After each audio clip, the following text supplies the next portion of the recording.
Minister, ela kuma ko betiada ngamara san fahamo kera mole akalamuta alla do ko lunda be nyaadile sande min kera san kana ela lun tangol mi alon ko ni wala be silo kan momo miniti sabab mi odila ande ko miniti sabalo the language of your choice. You can do English, you can do Swedish, you can do Wolof if you want, but I'll give you 3 minutes, your name, your designation, and just briefly what you do for the purpose of the public. Yeah, from there, yes. There are mics. Very good. We can start with, yeah, Solicitor General, thank you. I believe it's on. Good evening, Your Excellency, the Vice President, honorable ministers, members of staff of the Ministry of Justice, members of the press, distinguished ladies and gentlemen. Honorable Minister, thank you very much. That was a brilliant presentation. My name is Hussein Tomasi. I'm the Solicitor General and Legal Secretary at the Ministry of Justice. I essentially work under the Minister of Justice, and I assist him as his principal assistant. The ministry is actually headed by the minister, who happens to be the Attorney General. So as Attorney General, he heads the legal work of the ministry, and I assist him in doing that, in executing his constitutional responsibilities. I do so also within the context of the laws of the land, the Interpretation Act, and the Law Officers Act. These are laws that mandate me as Solicitor General to exercise powers that may be exercised by the minister as imposed by law. So essentially, I coordinate the various departments within the ministry, the departments that have been highlighted by the minister today. So these are things that I do, coordinate these departments and ensure that they carry out their mandates and activities, and also carry out oversight over the satellite institutions such as NALA, ADRS, and NATI, which the minister highlighted here. One aspect of our work that gives us so much public visibility is that of the criminal prosecutions that we do. And we do this in the context of crime prevention and also ensuring safety of all citizens. And the department is headed, of course, as stated by the Honorable Minister, by the Director of Public Prosecutions, Mr. Mataima Yusuf, who's present with us this evening. And today, we have over 300 cases that have been prosecuted throughout the length and breadth of this country, across all the high courts, Court of Appeal of the Republic of the Gambia. We carry out prosecutions in Banjul High Court, in the Kanifing High Court, Bundung High Court, Brikama High Court, Mansa High Court, Janjamburi High Court, as well as the Pasay High Court. We are present in all these courts throughout, exercising criminal prosecutions, all in an effort to ensure that we are all safe. And of course, that's one aspect that gives us so much visibility, and I believe that's why the minister emphasized that court is not only what we do. I mean, there's another big aspect to our work, which is what we do at the level of the Department of Civil Litigation and International Law, which is the department that's responsible to scrutinize all government contracts. You may be aware that we have a mandate to look at all contracts that the government is involved in. The government is involved in national contracts, multilateral contracts, cutting across national and international matters. And these are all scrutinized and vetted by the Ministry of Justice. Yes, let me just highlight one aspect of our work, which is also, I'm sure some staff of the legal drafting department present here will not be happy if I don't say it, because I was told that I should be mindful that they are the epicenter of legislation in the Gambia. There's a big aspect to our work, which is preparing all legislation that goes to the National Assembly. This is done at the level of the ministry, and it has been done by the legal drafting department, and the task is quite huge. As we are speaking, we have about 80 pieces of legislation within the drafting department that are there for scrutiny and also ensuring that they are prepared into bills for transmission to the National Assembly. But Honorable Minister, let me also say that our work as a ministry goes beyond the shores of the Gambia. As highlighted by the minister, we are present at the ECOWAS Court, We are present at the International Court of Justice and at the African Court of Human Rights. So we also extend our work beyond the shores of the Gambia. Thank you very much. Thank you. That's a lot of work. Also, I mean, I take this opportunity to acknowledge. Man, maa ngi tudda Aji Adam Cissé man maay creator of Interstate Estate wax bi nag jarul bari ngir suma ministre dem na introduction bi te laaka na ko bu baax si soose waaye si gàttal rek ñun ñooy looyee nit ñu dee loolu la ñu dee waxal ku xam ne yàlla def na nga jiitu bàyyi sa alal gannaaw ñooy try ba def ba sa njaboot ñu so ñun maanaam ku gaañu ñooy liggante banque yi loo bàyyi gannaaw si banque bi ngir bés boo génnee àddina mënatuloo defal dara sa boppa ñun ñooy taxaw defal la loo war a def nekk sa gémmiñ nekk sa loxo nekk sa tànka defal la foo war a dem defal la loo war a def si gàttal loolu mooy suñu liggéey waaw. jërëjëf boobu tam leer na right next.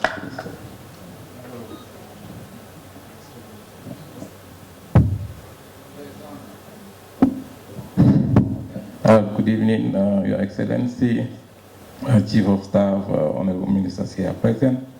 My name is Abdullah Koli. I'm the Registrar General. Like as highlighted by the Honorable Attorney General, there are three departments under, there are three units under my department. First is the deeds registration. Since, as you all know, deeds have been registered since colonial days. But in 2019, we developed a deeds registration system that was launched by the ministry, and then since then, we register deeds. When I say deeds, I mean assignment, leases, power of attorneys, mortgages. You all know how important certain documents are, especially power of attorneys. Every day we register a lot of power of attorneys because people need them to go to court, and so that shows how important the department is. And then last year, we were able to generate a lot of money for the government. In regards to under the deeds we registered, but we were able to generate over $6 million. So the second unit is the civil registration, civil marriage registration. You all know how important that also is. We register this, and then as a result also on that basis we are able to issue bachelors, to confirm bachelors and Spencer certificate, to confirm status of Gambians, especially of residents in the Gambia. And the third one is the industrial property unit. Industrial property unit registers patent, trademark, utility model. This is something that most Gambians are not aware of, but internationally it's a growing thing. And Gambia also is a member state of certain organizations. One mentioned by the minister is the African Regional Intellectual Property Organization. Gambia plays a key role in there. And then currently we serve as vice chair of the Administrative Council as well as Council of Ministers. So it shows a role also at the international level. Beside that also I want to talk about companies. Companies, as mentioned by the minister, they register companies, they register also associations, NGOs, and also sole businesses and partnership. And all those departments, they play a crucial role to the public and also generate a lot of revenue to the government. Yes, thank you. Thank you. Thank you. My name is Ida Person. I am the Special Advisor to the Honorable Minister of Justice on Transitional Justice. I'm also the head of the post-TRC unit, which is the Secretariat. So I wear two hats. In my first hat, I support the Honorable Minister to make very difficult policy decisions around the Transitional Justice Program of the Gambia. In another hat, I am a head of a secretariat, so I do a lot of running around. There are 263 recommendations that the government, we have committed to implementing. And out of those 263, there are 59 government institutions, from ministries, departments, and agencies that are involved in the implementation process. The Ministry of Justice is just one of them, but there are 58 others: Ministry of Health, Ministry of Tourism, National Center for Arts and Culture, civil society, and you name it. So it's an extremely broad program, and that's why the coordination function that this secretariat is playing is extremely crucial. Transitional justice is a very important, unique, and historic moment in the Gambia. It's one that puts us on the map. Everybody's watching. And so we're extremely happy that in 2024, the Honorable Minister in his leadership, but also by galvanizing all of government, we've been able to, for example, get ECOWAS to agree on the establishment of a special tribunal competent to try international crimes that may have happened in the Gambia. This is a first. It's absolutely incredible, and so I'm sure there will be maybe questions later on around that. But there have been many other achievements that we should really all be proud of, and by all of us, I really mean all of us, all of society, from the media, civil society, etc., such as the establishment of the Victims' Reparations Commission. And on that, we have to really work hard this year to make sure that it's operationalized, to put at the fore victims' reparation, their medical needs, and so on.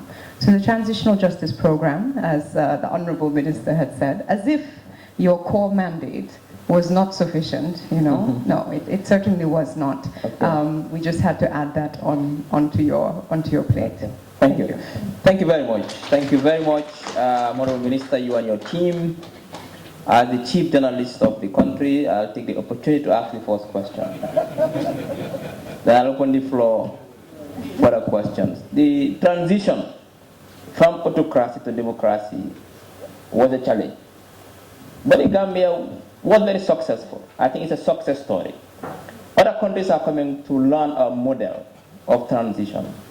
Because normally when transitions take place, either from autocracy to democracy or from civil war to political stability, some they revert back, or it takes a long time. But we are very successful.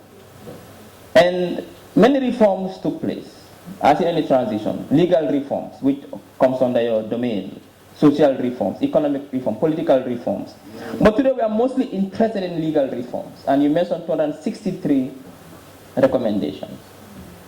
And I've seen people making bold statements that the government has no political will to implement these recommendations. What is your response to these statements, Honorable Minister of Justice and Attorney General? Thank you. The political will, I'll only quote my boss, the President. He said his political will in ensuring that the transitional justice is implemented and it reaches its logical conclusion is 100% plus. And I could attest to that commitment as the minister in charge of implementing overseeing the transitional justice process. I haven't seen any instance where he individually even raised concerns to me as to what I am doing in the area of transitional justice. He is not happy. He completely left it to us to implement it as it is. He is not interfering with what we are doing, and he is giving us all the support. One of the evidence of that support is the current, just recently approved establishment of the special court. The president was in the forefront of the campaign.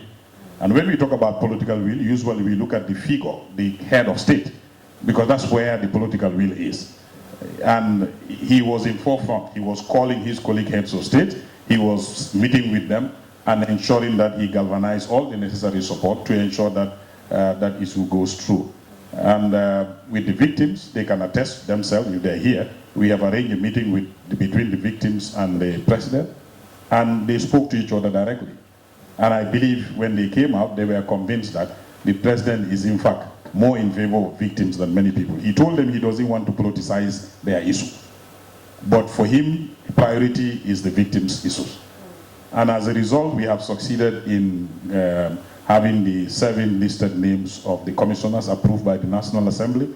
Hopefully the Office of the President will receive the request for formal appointment in the next couple of weeks. And we hope to have the Victims Commission up and running as quickly as possible. And as evidence of his political will, the force resources that will be put into the Victims Fund will be the recoveries that we are making from the United States, which he agreed as a government, despite all the financial difficulties this government is facing. He allowed that money to be ring-fenced, and it will only arrive and go straight to the victims' fund. And I can go on and on and on, citing several examples. And the support we are receiving from our colleagues in cabinet, in all the departments, Ms. Pazin have just mentioned to you, that this implementation involves, in addition to the Ministry of Justice, 58 other government departments and civil society organizations.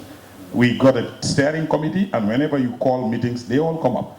And in the government, most of them, they come at permanent secretary level or at director levels to attend the meeting.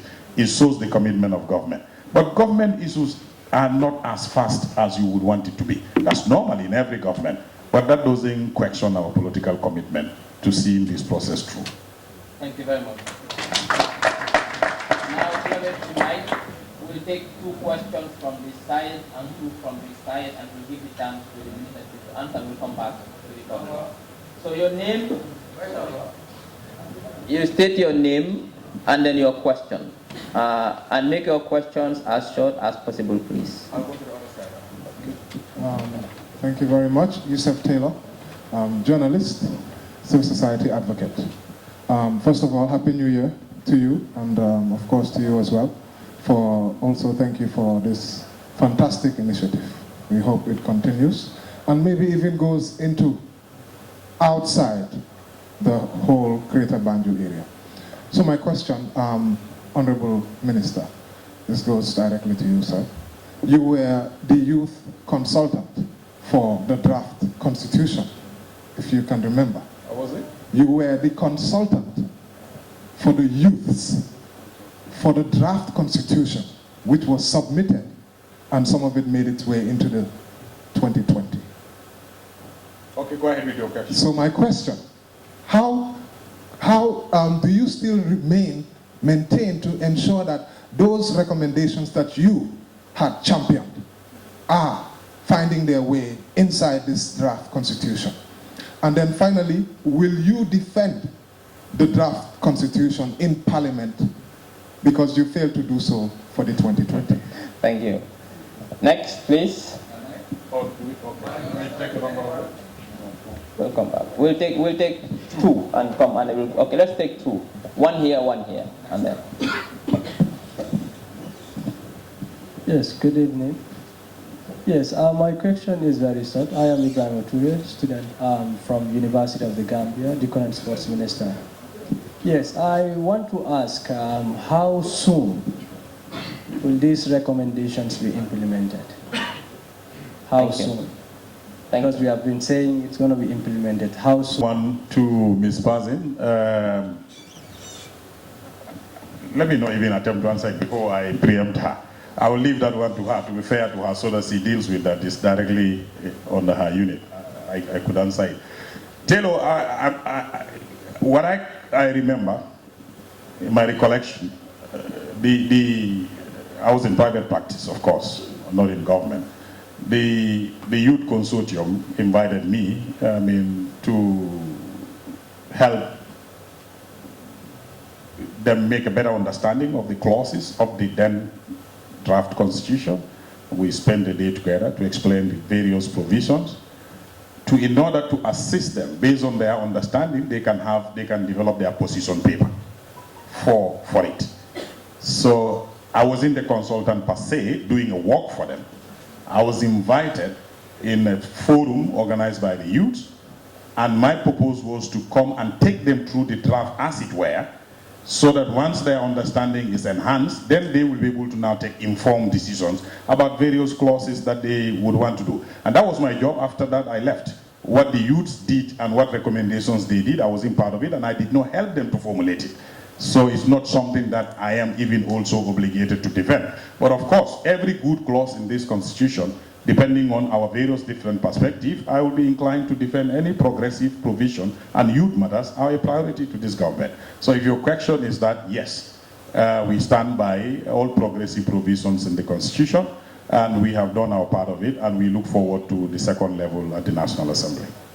Thank you. The second one was what? Will you defend the constitution in Parliament? You see, there is a misconception about the whole of this. So I think this is an opportunity I clear the misconception. The executive have a role to play. And we have played our role. And once you submit the bill after the first reading in National Assembly, it's no longer an executive process, it's a legislative process. We are there to listen to the issues they raise, and then we respond if they're in the form of a question, or if we need to offer further explanations, we do. And this is it, whether, irrespective of how strong your arguments are, legislature is an independent entity. Legislatures also, the members of the parliament, they decide how they vote. So if you say defend, of course, yes, every bill that I take to parliament, I'm responsible to defend it to the extent possible in order to convince them to support the bill. That's the responsibility of any minister that sponsors a bill. That I will do. Thank you. Yeah. Thank you. There are 263 recommendations that have been accepted, and an implementation plan was developed in order to guide this process, because it's a very big program. I like to tell people that on average, a UN project in the Gambia that I have seen, and I've spent 12 years in the UN, a UN project would have about 12 outputs in the Gambia. It would be implemented over 3 years, and it would typically have a budget of about $3 to $5 million. What we're doing here is a 263 output project. An estimated budget of $150 million is required. And our implementation plan is very ambitious. It says it will be done by December 2027, 5 years. It's very ambitious. There's something that must happen. When you're implementing, you can't implement and also monitor yourself. And that's why a very important recommendation that was accepted by the government is that the National Human Rights Commission, as an independent entity from the government, monitors this whole process. And so we depend on the National Human Rights Commission to let us know what has been implemented, how far we have gone, and so on. Now, we are discussing with the National Human Rights Commission, because the monitoring framework that they've put in place to measure, the indicators that they've put in place to measure, we must discuss that and align it. But as of last year, May 2024, we have been informed that 16 out of the 263 recommendations have been fully implemented. 192 of the 263 recommendations are ongoing. And that's very important. 192 of 263 are ongoing. And it's only 55 recommendations that have not commenced yet. Now I know everybody wants this to start and end, but at the end of the day, we're talking about building a nation. It's not a checkbox exercise. When we talk about reforms, when we talk about the witch hunts, for example, going into communities, talking about these issues, changing mindsets, really, I mean, this is going to continue for quite some time. So we'll do our best to really implement as quickly as we can by 2027. But in reality, this is also a long-term process. And I think ultimately, if the aim is to ensure never again, we should allow the process to also take its course. Thank you very much. I think that should be very clear. I mean, a recommendation put forth to rectify a situation that has been building for over 20 years. You don't expect us to that to be implemented in 3-4 years. Because most of the recommendations are to rectify an anomaly or a failure in a system that has been ongoing for over 20, some for over since independence. Now we can't really expect us to really implement that in 2-3 years. It's an ongoing progress, and I'm happy that you said over 990 have started. And that's a good news, and that's a good start. We'll take 2 more questions, one from this end. We'll give the lady the chance. Then we'll go to that side. Ladies first. Good evening. Thank you so much. My question is to Ms. Person. The timescale for the activities of the implementation plan has not been completed. If I can remember, it said GI Jame would be prosecuted in 2025. That has not been achieved. So my question is, will there be a revised implementation plan going forward? What is the time frame for the remaining activities? Yes, one more from this side. Yeah, thank you very much. My name is Ibrahim Ajada, and my question is going to Ida again regarding the TJ. Okay, the recommendations, it's baffling to see, drawing inference from where transitional justice's recommendations were made. Let's narrow it down to Africa. For instance, the pogrom in Nigeria, and also that of the ANC in South Africa. We've seen TJs that lasted for scores of years, but it's strange to see the Gambia, we only have a 5-year implementation plan. Now, in between, there would be elections. What's the assurance that if governments change, I do not wish it, but if God wills it, what's the assurance that the implementations would continue? Thank you. Ida? Thank you. Yes, I will answer the first question, and the head of the process will maybe speak to you of the second as well. Of course, the implementation plan, and so it can be adjusted. I mentioned that in my second role, I'm the head of a secretariat, and we report to the steering committee on the implementation of the TRC recommendations.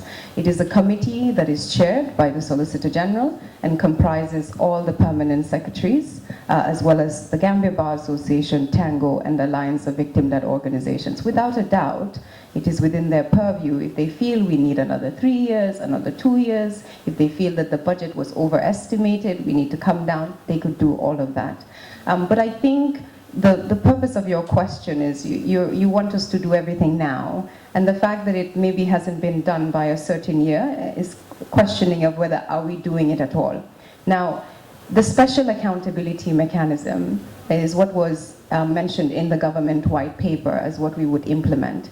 The special accountability mechanism is a 3-compartment or component mechanism to deal with justice and accountability. It says that first and foremost, we must create an independent special prosecutor's office, because the TRRC was a truth commission, and people went there and said whatever they wanted to say, as they should, as a truth commission. It's downloadable on YouTube. We have confessions there, but it was a truth commission. It wasn't a criminal accountability process. So all those files, in the eyes of lawyers, is just information. It's not evidence. So a special prosecutor's office must be created with all the capacity needed, all those sensitivities in place, in check, to actually investigate and to actually build cases. Now, once that's done, we do have, of course, the High Court and the Chief Justice, his Lordship, has established a special criminal division of our High Court to hear the cases. Those can move forward immediately, swiftly. But what happens if it's an international crime? If it's an issue of enforced disappearance or torture, or as I had mentioned, the witch hunt campaigns, right? We needed a forum to be able to bring international cases. And that's why what happened on 20th or 15th rather of December in Abuja is so historic, because now we have a complete framework where justice and accountability happens. I think that's what we should focus on, the effort, the result, and less of the timeline. But I take note, of course, particularly for victims whose lives are short. Our lives are short. So we want to see this within our lifespan, unlike a reform process, which we know can continue beyond. So we take note that we need to move fast, but I think we also need to do this properly at the end of the day. On the question on elections, I think I will recuse myself. Thank you.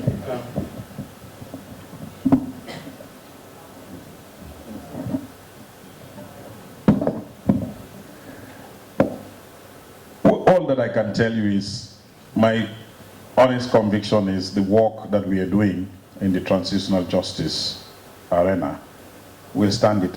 So I have no doubts that any government will happily pick up from where the predecessor government stopped and continue. That's my strong conviction. But governments decide what they want to do when they're in power. So there is no guarantee for that. Yeah. Thank you. We'll take one question from this end, and then I think you've been raising your hands. Thank you so much. Now, you can ask the question in the language of your choice. It doesn't have to be English. Right. The language you are most comfortable with. My name is Ghazali Kambe. I want to thank the Ministry of Information for this particular opportunity, and I also want to thank the Ministry of Justice for having done what they've done tonight. My question, just like the first question I would ask, would also be directed to issues surrounding the Constitution or the draft Constitution 2024. initially, we've seen the then draft 2020, which has not been successful in the parliament. But when it has been thrown out, that constitution, as many would say, was highly consultative. You could see that all the citizens of the country have participated or had participated in its formulation. All of a sudden, when it was not successful, we saw that there is a 2024 draft constitution which had in it some portions of the then 2020 draft constitution, but also had removed from it some phrases and some clauses. One, we want to understand. What is the question? Yes, that's what I'm coming to. We want to understand how the 2024 draft constitution comes into existence, because most of us as citizens, we were not aware of its formulation. We were not questioned. It was not consultative as per our, what we understand.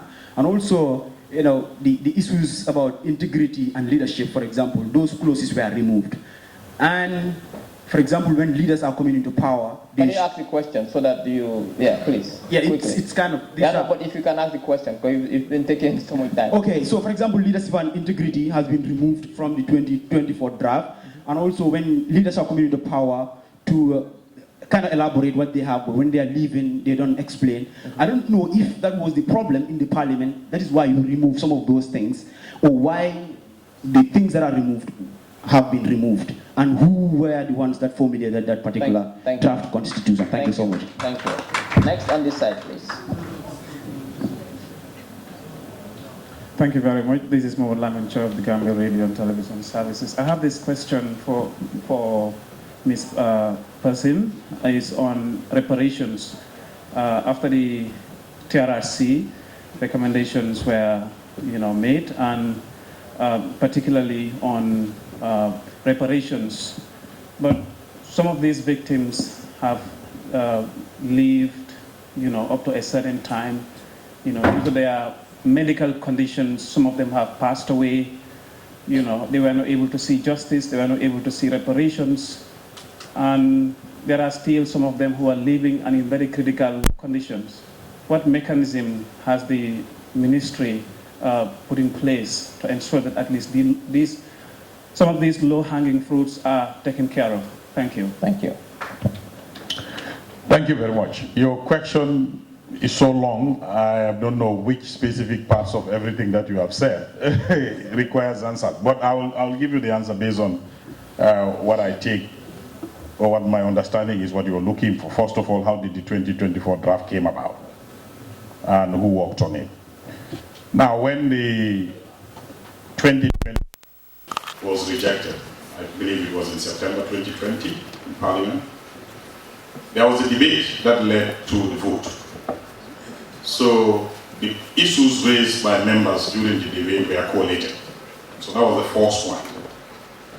When the vote was taken and the constitution was rejected, we immediately commenced a political dialogue. Because at that time, our sincere belief was, if we can get a consensus among politicians, then we can get the constitution to go through. Now, these were a series of rounds of consultation, and in fact, some element of civil society participated in those consultations, not widely, because we were trying to avoid reopening a CRC type of consultation, which was done nationally and internationally. We don't want to repeat the same process again. In fact, we do not have resources to do a similar consultation again, because all that we were going to do is to look at the areas that we disagreed on and try to agree to disagree on what do we do with those areas of disagreement. So we commenced a political dialogue, which culminated into political leaders meeting at some point in the venue, and all the issues among them, the political parties, without any direct executive interference, just political leaders. They have agreed certain things to be changed. And those things were captured by the rapporteurs in those meetings. And those reports were submitted to me as an Attorney General. I did not dictate those reports. These were facilitated by international reputable organizations and the political leaders who participated in those various consultations are still alive. They're here. So whatever they discussed to agree, because the Constitution was projected in a screen like we are here, and they were going through the Constitution clause by clause as political leaders to agree to disagree on various clauses of the Constitution without any interference from us. And a report emanated from that. Now, these are some of the reports that were submitted to Cabinet with the 2020 draft. And these were the basis for Cabinet to look at those reports, that's the concerns raised by political parties and other parties that were consulted, and Cabinet's own position as a government. Then this is what led to the 2024 draft. And that is what we presented to Cabinet. Thank you. Thank you.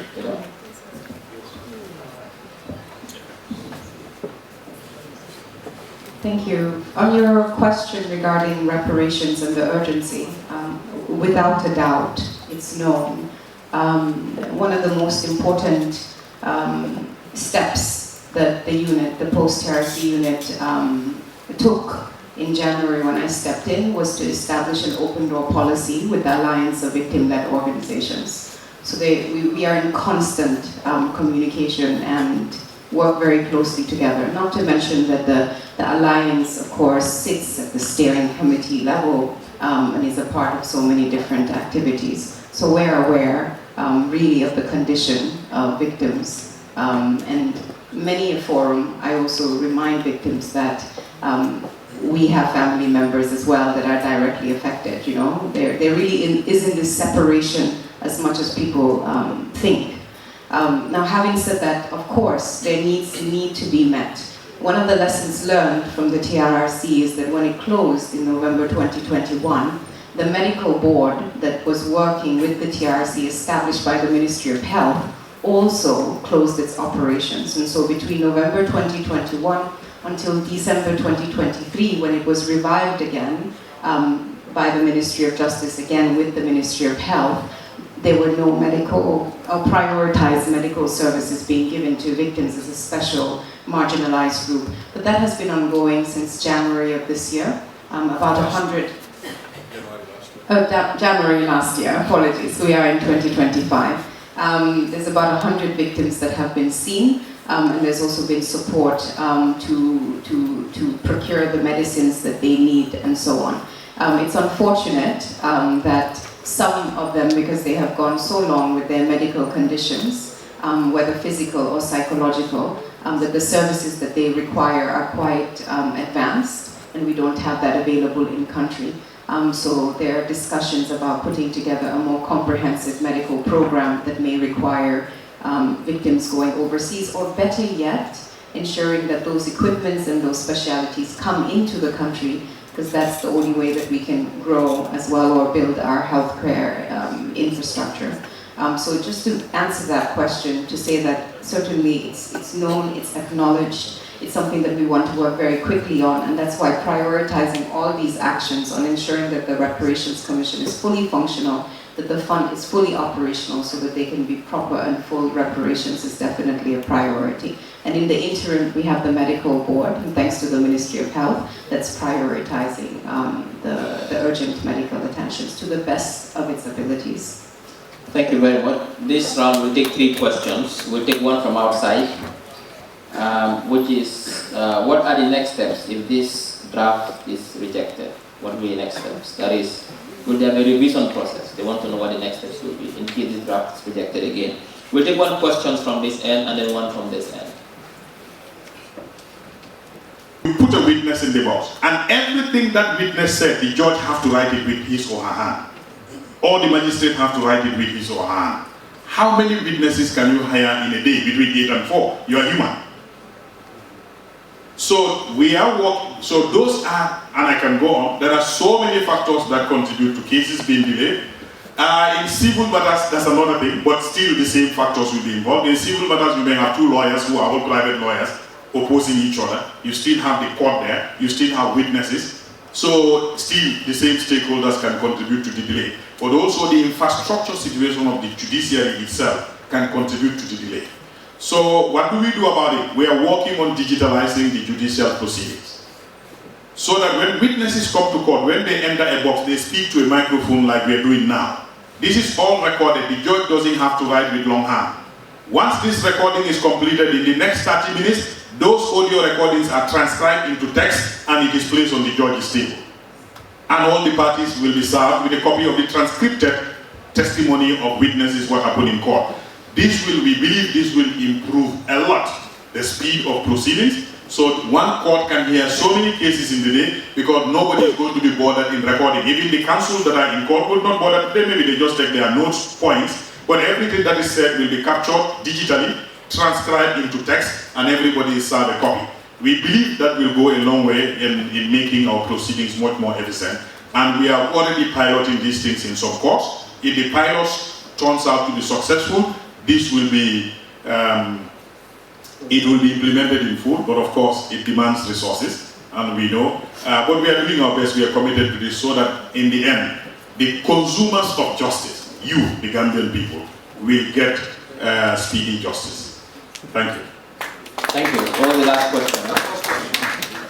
Which one was the first one? Yes. Oh, there was the political party thing? Yes. Yeah, he said Mama Kande said he wasn't consulted. Would you want to answer that? Huh? Would you want to answer that? No, you answer that. Because you were in the same position with him at the time, and you were with him in the same hall. So that's my answer. Yes. I want to leave it on that.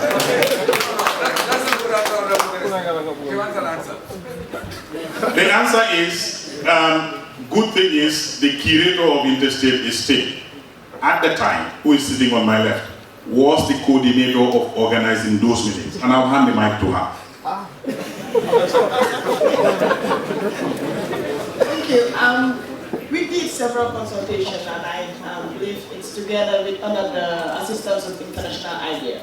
And we flew all the political party leaders all the way to Abuja, Nigeria. And President Goodluck Jonathan was even the mediator at that session. And I can tell you fully well that Mr. or His Excellency Mama Kande was indeed part of the people who were in Abuja together. I can tell you that. And he was consulted. And I was also there, and he was there. And my experience was that I was tested for COVID. And then I demanded a second test, and it came out negative. So we can clearly say all political parties were involved in the consultation process. Thank you. Well, a caveat, except for PDOIS. Yes, except for the they did not participate in those meetings, yes. Yes.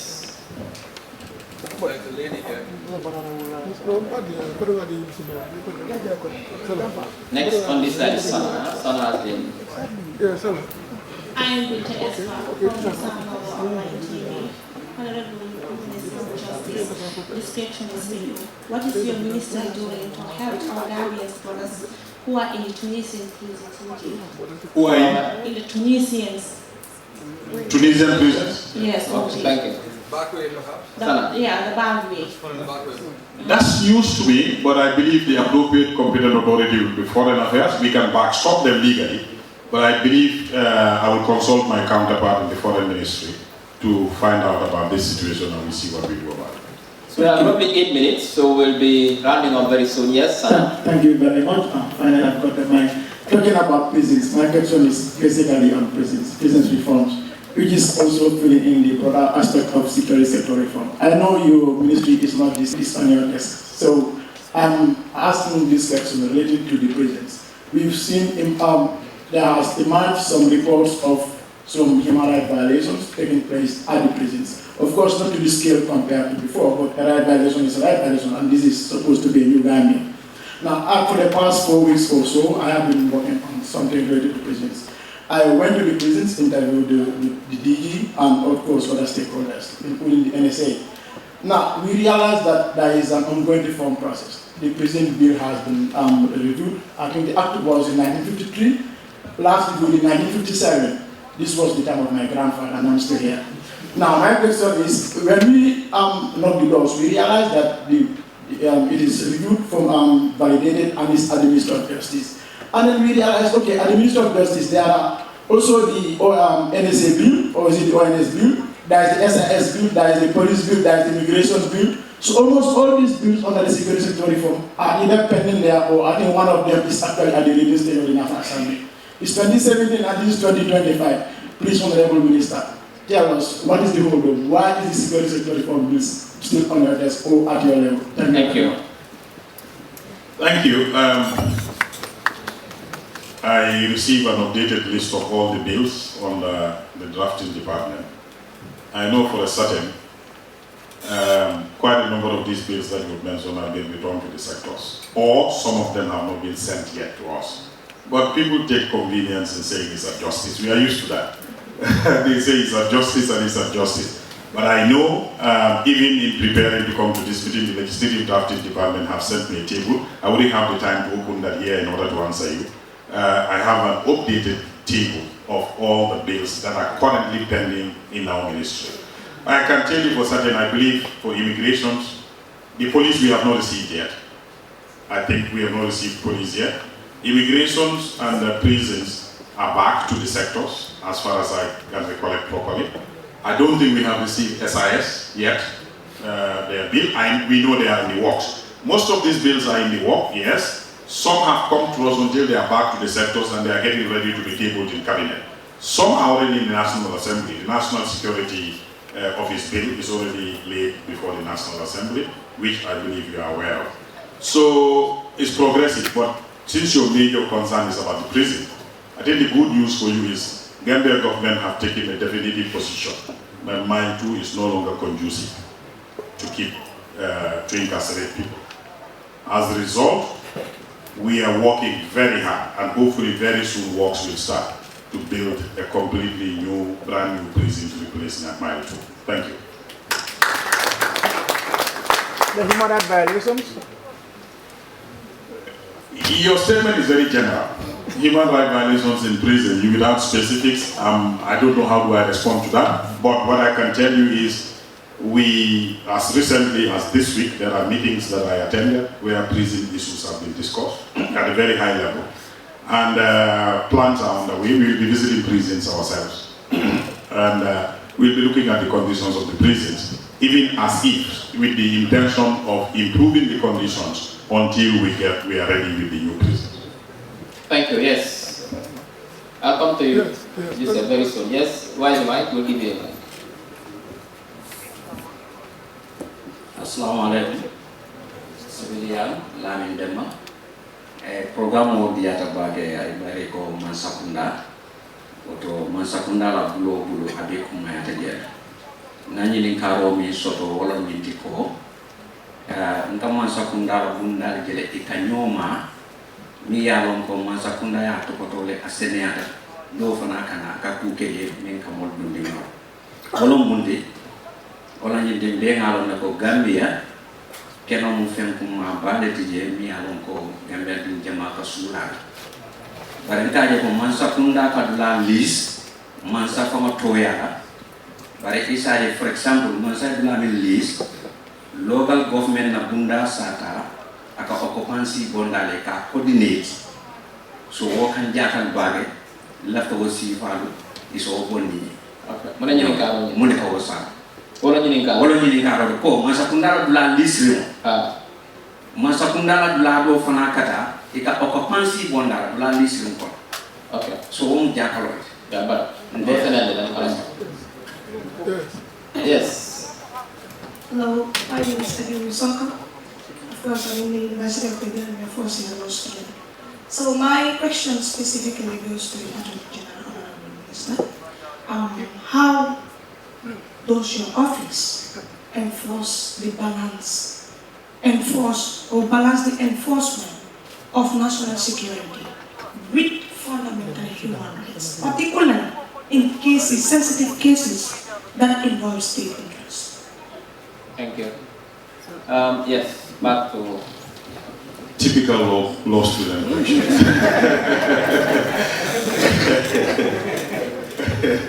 It's so big, I don't even know how to go around it. We're committed to respecting fundamental human rights across the country in all our dealings with the people. But you know, as a law student, you will know that rights are not absolute. They are sometimes subject to certain restrictions depending on the circumstances.